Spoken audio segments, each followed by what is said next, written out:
This week I had a chance to meet up with professional boulder climber and filmmaker Cedar Wright.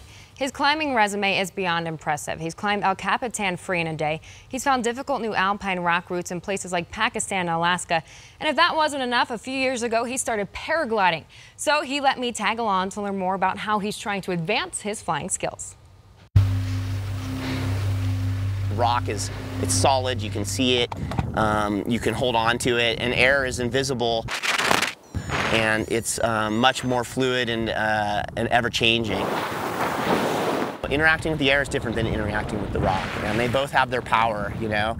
And you know, there's something about being like just looking over at an eagle and being in the same thermal with him, and you're looking over and you're working together to like get in the best part of the thermal, and you're climbing up together.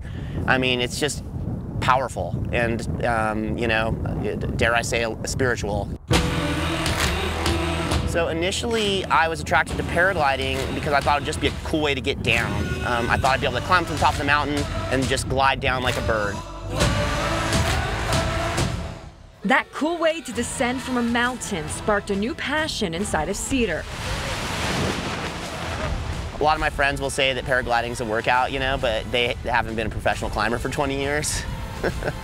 I think, you know, it's like the coolest you can be sitting down. There is maybe a bit of athleticism involved, you know, but no, it really is more a game of strategy. The real magic of a paraglider is that we're able to harness thermals, which are basically the rising hot air coming up off the earth. And, you know, of course it's invisible and you have to go and search for it, find it, and then react to it and circle.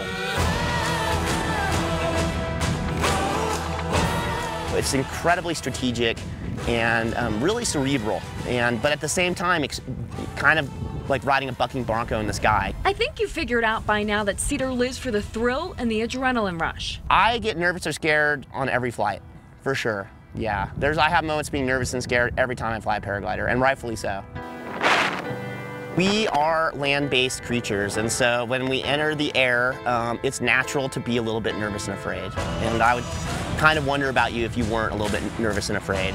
But don't think for a second that his nerves are going to hold him back from pushing and exploring new limits in paragliding. I guess my goals are primarily to just have fun and just enjoy the beauty of the sport, and then to see how far I can go. I mean, that to me is the ultimate thing I love about this sport, is just that sense of true adventure. You take off and you're just going to try to use the elements to get as far as you can with no idea really where you're going to end up. That's a pretty cool feeling.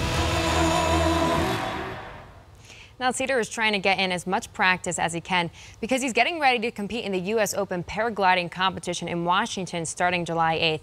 He also wants to keep pushing the limits in this sport. He's already flown 100 miles paragliding, and he's hoping to eventually do 200.